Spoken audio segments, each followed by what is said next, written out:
All right, so I usually don't talk about politics before it's dinner time, right? It's a house rule. But today I'm going to have to make an early exception. And I want to make that exception because I really want to give context how modern day propaganda is being used so efficiently to devastating effects.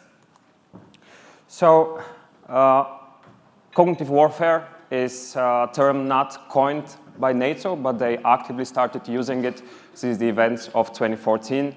Propaganda, of course, is ancient, right? We probably had it since the first time we had two nations competing over the same patch of resources.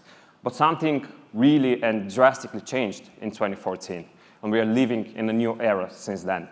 Now, I won't dwell on old examples, but there's a really recent example that for me really drives that message home. The news piece, quote unquote, that was really quickly picked up by the mainstream media about the Israeli rocket hitting the Gaza hospital. It went everywhere, and in the matter of 3 days, we saw protests in many European and Asian cities. We saw synagogues being stormed by crowds. We had the president of the United States had its visit to Jordan getting canceled, and one can argue that this overall hindered that momentum that everyone was looking for, that maybe that things may be starting to cool down. For these 3 days is that time that took for open source intelligence researchers to pinpoint the origin point of this piece of news, which was an account that was openly connected to Hamas. I think this really shows how devastating effects a piece of designed disinformation can have. Now, cognitive warfare lives somewhere in between hard and soft power. Hard power, we of course talk about direct military contact. Of course, the whole scene is changing. We are seeing more military units, more smaller military units, more cyber warfare. It lives between soft power. Here we're talking about economic pressure. Here we're talking about energy pressure. Of course, you remember the Russian fear-mongering of a cold winter in Europe once the war escalated in 2022. And another new and interesting aspect to that is technological pressure. An example for that is the States putting a partial technological embargo on China, for example. And this in turn made China really intensify its rhetoric towards Taiwan. Why? Because Taiwan is one of 3 places in the world that actually produces the hardware, the computer chips that those famous large language models are being trained on, at least on a scale that really matters. The other 2 places, Japan and the United States. It's a really fragile system. So, and in the middle we have sharp power. We have state actors that are looking to influence the mind of other nations so they can be perceived, for example, in a better light. We have cyber warfare. The result of this are, for example, leaked emails, leaked documents. Those are not necessarily untrue, but the context they're being presented in makes it a propaganda or a disinformation campaign. We have attempts for media control in another state, for example, as China does, as Iran does, and as Russia does since 2014, especially in Eastern Europe, and this is still going on. So what is the idea here, and what are the end goals? The end goal is to erode the trust that society has in its government. And for a minute, if you subscribe to the idea that the government are the people, we basically have the people attacking themselves. But of course, when you're attacking the people, the government through the people, when you split the society, it is much easier to exercise influence on another nation. It's not always straightforward, not always easy and logical to track. Oftentimes, it's about gaining the hearts and minds of the society and splitting them over topics like what, like 5G, like people who are not interested in tech and are easy to get scared with adoption of new technology, or vaccines, people that don't put that much trust in medicine, and the society is split right down the middle on these topics that, before these new propaganda techniques, wouldn't have been so effective. But what is the opportunity that arises here? This gives opportunity to non-state actors, far left, far right, doesn't matter. It is easy to write the fear of COVID. It is easy to write the fear of 5G, for example, and turn those fears into, ideally for them, votes for the next election. What is the backdrop of all of this? This is happening. I like to call this wall of noise. Of course, much more information, much more data, much more people putting out data out there. This, on the one hand, created this wall of noise, and the result is that people are either unwilling to make the effort to reach for information through the noise, or they just don't have the technological skills to do that. The result is the same. Also, in the later years, we started living in this reality that information is being pushed by algorithms. What this does is it calcifies information bubbles. You are surrounded by information you are comfortable with. You are surrounded by people that share the same information. So it gets much easier to get some kind of emotional rise out of you when you're presented with something that's really outside of your comfort information bubble. What are we looking for when combating with propaganda and disinformation? Ideally, and with a bigger impact, it's media literacy, right? It's the knowledge, it's the skill to be proactive and to be critical of the information that you're receiving. But it's an educational thing, and education is a generational thing. So it's not a quick solution. This is why we are looking at what we call technological resilience. We need something that works for us, that works for our parents, that works for our journalists, authors, and editorial teams that are currently on the front line battling propaganda. So we're talking about monitoring tools, we're talking about early alerting systems, we're talking about technology with people in its center, empowering teams to make the decisions faster and more efficiently. Not replace the decision tree, but allow for more people to cover more technological ground. So, we are an R&D company, AI company. We do our own machine learning and deep learning models. We've always been focused on, let's call it unstructured data, mainly news data. So it came as a logical continuation of our efforts to join forces with organizations that are looking to combat propaganda. Of course, we start with the data extraction. I'm going to give a quick overview of how things are set up on our end. I'm going to talk about the sources more a bit later on. I'm going to make it easy for you. As an unstructured data, we do have the luxury of time most of the time. So we're using less than 10% of all unstructured data, mainly news data that is coming. Less than 10% is going through a proxy layer. But we also have structured data. Operations usually talk about .gov websites, of course, much larger corpora of data, much more requests. So we use over 90% of those. I am in charge of the unstructured data, but I do know the guy who is in charge of the structured data. We also use residential proxies for edge cases. On the extraction layer, we have multiple instances of Scrapy, and we have also built our own internal source management interface to set up sources, maintain sources, and monitor data quality. Then we have a small army of Pokemon, because obviously there are no rules with what you can name your consumers. This is what we're scaling when we want to get more data. This is followed by a piece of software that we picked up on one of the past data extraction summits, I believe. We use Airflow to manage the data pipelines. And we are also big fans of the Elastic, which sends things to the enrichment layer. Now, the usual ones, the usual NLP methodologies are nice, but we need to go a step higher to start making sense of something as complex as propaganda, which is moving across datasets. And this movement across datasets is the thing that we're trying and in some cases successfully solving. Engagement is important. Apart from who writes about propaganda, who propagates propaganda, we want to see how much visibility it already got, for example, on social media. So we are tracking articles and posts mirrored in social media, how many reactions they got, how many times were they reposted.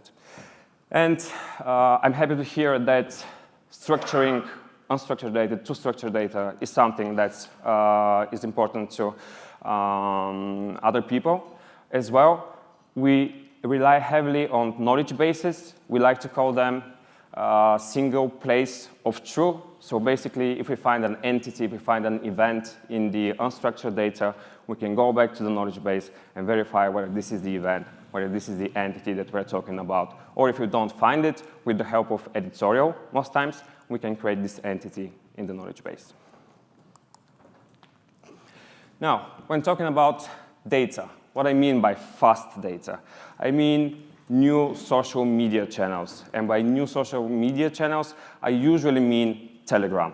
It's the platform that's being used in our area.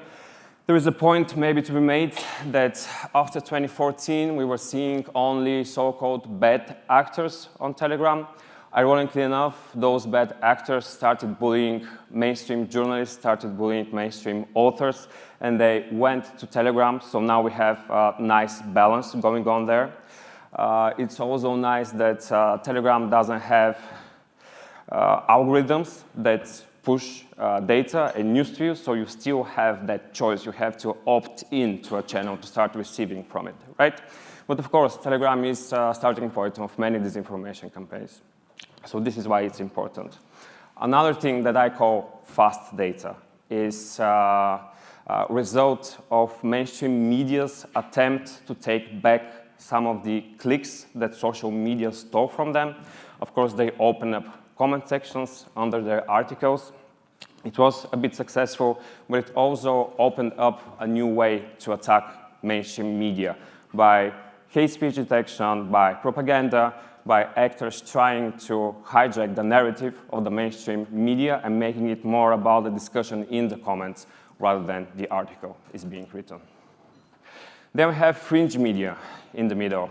It's trying to look like mainstream media. It tries to propagate, to infect the mainstream media with false narratives. And for the people that are unable to reach through the wall of noise, it becomes the mainstream media. And of course, then we have the mainstream. Unfortunately, it needs less and less help to propagate false stories. I call this algorithm mimicry. I believe the journalists are feeling the pressure of views, of impressions, of clicks, and they're competing with machines and try to achieve the same results as the algorithm does. This is why we have this competition and why it's easy for some stories to get picked up, especially in conflict zones. Now, the idea is tracking. I'll get to that in a bit. But regarding the insights, when we talk about systems that alert and want to empower people to take some kind of action, we want to know what kind of action this is going to be. And this is a tricky one. Now, I've written here control versus censorship. I have a few examples. For example, this one is extreme, but Ukraine has a government body that shuts down websites, Russian websites with propaganda, right? Okay, they're in active war. But then we have Romania, for example. They also have a government body that shut down a few Russian websites. Now, what I think about it, and I think that Identix as a company thinks about it, is that if we do as them, then we become them. And what we are aiming for here is, as I said, empowering people, empowering editorial, but to control the narrative. I want to loop this back in to the media literacy. We believe that if we shine a light on the propaganda that is going on, it's better to show it to people, to try and educate people, and trust in people that they're going to talk about it to their friends, to their family, and they're going to become more resilient. So these are the two fronts that we're trying to combat on. Let's draw a bit some lines in the sand. So for you to name something as disinformation, you need to have the proof that something was changed, whether the content or the context. You need to be able to prove that. If you can't prove that, then you're probably better off saying that it's propaganda. So we need fact checkers, and fact checkers work well with knowledge bases. Malicious information, leaked, depending on the context. Misinformation are those unaware people that are propagating information that they didn't understand, or disinformation that they didn't understand. And the hate speech one, I want to give one real-life example that we have encountered. And now, this is regarding the case study I will show later on. One of the ways that bad actors are attacking media is by basically spamming them, of course, with hate speech, but the idea is to get them into trouble with the media controlling agency of that country, because the media is responsible and not, of course, the people. So the media gets fined that it hosts, that it's not able to delete all of the hate speech that it's getting. Now, these are the patterns that we are looking for. These are the patterns for propaganda, for hate speech. Of course, there is an overlap. And these are the patterns that the news media that we joined forces with was starting to see on their websites. Now, the idea here was to help them create some automated way to battle hate speech. This is a local news media. They had the issue of too many hate speech being posted on their articles. They couldn't handle it. I mean, they can't scale their moderators team, their people team indefinitely, so they started looking for an automated solution. And they came to us with every data scientist's wet dream. They had a data set that was almost ready to go. It was well annotated, 150,000, 4 million, of course, we brought down the 4 million to random 150,000. And this is the two sides of the data sets that we trained the model with. An interesting snapshot here on the bottom for the hate comments. You can perfectly see when the COVID pandemic started.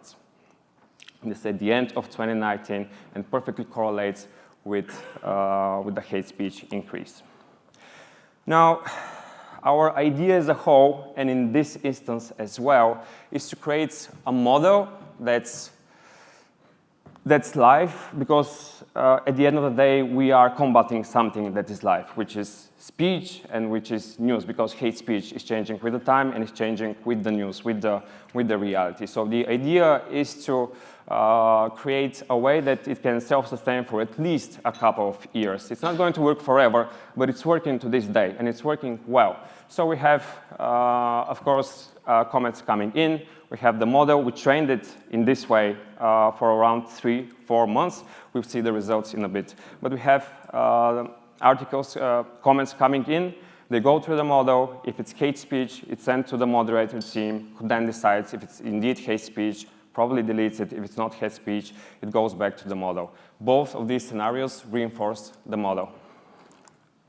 So for 3 months, these are the results that we managed to achieve. For hate comments, we were able to flag 0.77 of them, and for no hate comments, we flagged 0.81 of them. Now, this was on the source level, on the specific website level, right? I mean, it's great, it works, but we are also interested in addressing the overarching problem of following the narratives of propaganda that go from Telegram, from fringe media to mainstream media, to television and radio, for example. So the point of origin and the sources that repost piece of propaganda or piece of news are important. So we are automating the author and author credibility. So we're looking at original content. We're using document similarity models to track whether something is original or whether we are looking at a source that really just copies content and tries to drive some idea. A simple model for no information or clickbait titles. We are using entity recognition, for example, to see whether they are actually naming something. We are using a sentiment model to see whether they're trying to play on the emotions of people with just one sentence. The topic dispersion one is interesting. We are using topic annotation to see whether an outlet is writing for 1, 2, at most 3 topics. Do they have an agenda? This speaks like maybe they do have an agenda. Or if they have a nice dispersion of topics and they look like an outlet that tries to inform their public. The staff transparency, we are interested to see, again with entity recognition, are the authors willing to sign the articles they're writing with a real name? And for the ownership transparency, this is a bit harder to automate, so we're working closely with editorial there, but is it easy to trace the line between outlet, publisher, and ultimate owner? And in the meantime, while we're at it, we can connect with knowledge bases regarding politically exposed person. Is the media in some way connected to such entities? And of course, all of this can be looked at by the profile from the point of view of the author. Now, real-life example, I like those. A few days before the invasion of Crimea, before the annexation of Crimea, we have the quote-unquote non-state affiliated Komsomolskaya Pravda that starts suddenly publishing only about sports news and sports events. Now, what we are interested in here is we have a real job of topic dispersion. We have the real-life event of the annexation of Crimea, and what we call this is historical red flag. Now, what we're using to train custom models is these meta-connections between different entities. This is the custom models that we are looking at. Now, the next time we see a source with that profile, we see a topic dispersion, we'll be able to raise an alert and let the editorial team investigate and make their own decisions. Now, these are the 5 questions that we are trying to answer. Let's go right to the bottom. Is the pattern new or known? If it's known, as on the previous slide, then we have already answered the rest of the question. And if it's new, then it's a bit of investigation to go to the truth of the other questions and use it as a historical pattern model to train the custom model. Now, we don't use those, but I didn't want to be the only presentation in this year that didn't have this slide. But it is interesting. It is interesting and a bit scary, which is another way to say exciting, I guess. I am concerned about some things. I am concerned that the well is poisoned. I'm concerned that they are already scraping data that was produced by those models and gets picked up again by them. So we can't use these models for this kind of tracking of propaganda. I'm concerned that all of this that I'm talking about is built on already proved system that is so efficient to sell you things. I mean, we have targeted advertising, and in the same way, if they can sell us targeted products, just as easily they can sell us targeted propaganda. But I'm more optimistic. As I said, moving from unstructured to structured knowledge is something that we are using language models for, custom language models for. Of course, they're isolated. We don't want to risk that. And we are looking at campaign pattern tracking, and I'm excited for cracking cross-border narrative tracking. This is the next stage that we want to take this to. This is a snapshot of a knowledge base that our editorial uses. This really shows the narrative. You have 2 ways you can go about. The shorter way, starting from the bottom here, you can easily track Donald Trump to Dmitry Firtash, to Russia's Gazprom. Or if you take the more scenic route up top, you end up in the same place. This is the idea we are applying to tracking propaganda narratives. Yeah, I really want to drive this idea home, especially when talking about news, propaganda, disinformation. It is important to stay safe. It is important to stay focused. So this allows us to be disinformation specific. This allows us to create those pattern models for how the bad actors are acting. Regarding clean data, We have two sides to it. On the one hand, we keep our data clean, but we have also experimented with cleaning clients' data sets if we know that they are contaminated in some way with the models that I described. And being use case specific means that we can apply with some fine tuning different use cases, as we did with the hate speech and hate speech specific news outlet detection model. And working with more manageable corpora means that we are a bit in a better position to try and explain to our customers why this answer and why not the other answer. I think that we'll be sharing the presentations, so I've included a couple of links, some plugs for Identrix, of course, but I've also linked the industry standard at Bellingcat, their online investigation toolkit. This is really interesting read, and the EU recently released a standalone website on the code of practices on disinformation. Citations are always needed.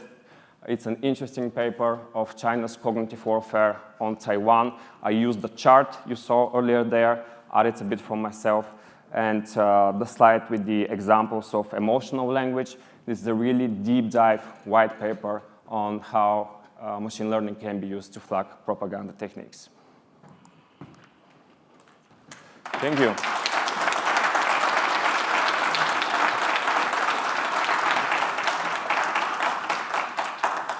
Okay, I don't know if there's any other questions. There is some questions. Great. So I don't have to come up with some. Okay, what do you think about the community notes feature on X? Any thoughts on that? I don't know for how long this is going to be relevant for X. I don't think that this is a battle can be won. So I think that soon we'll see that X will become even more irrelevant when speaking about combating propaganda. Okay, and I suppose the second one there, the customer profile, what is it, and the data that you provide. Yeah, not much I can say without an NDA on this. But we are partnering with independent think tanks and independent organizations that are looking and sharing our values on combating propaganda. I do have another question, and it's an interesting one. I'm probably going to ask some others, this throughout today, but I get to experiment on yourself on this one. So, if you were to make one problem go away on the, with everything that you just shared us, like with the tech stack or other dimensions of the overall problem, what would it be? Well, I can be idealistic here, maybe. Can I? Yeah. The one thing that I would eliminate is the lack of curiosity of those people that have given up to try and understand the modern narratives. I think this would be the first step to start achieve that what we call media literacy. Okay, so we have time. Yeah, we do have time for one more. So, what are some of the cons of using knowledge bases as ground truth in political contexts where the truth is contested? Yeah. We have to be aligned with something, and this is always prone to attacks. So being able to explain ourselves and being able to stand behind our decisions, I think is the right way to go about it. It's not always sway when a new player comes in and seeks some kind of new answers. And we do have just a little bit of time. So, is it possible to train an LLM, to basically combat the misinfo propaganda? And do you have the necessary data sets for training? Yeah, absolutely. This is currently on proof of concept stage. Exactly the metadata connections between source profiles, between past historical data is what we're working on to be able to release a custom model that detects non-propaganda techniques. Brilliant. Well, listen, fascinating talk. Thanks so much. Thank you.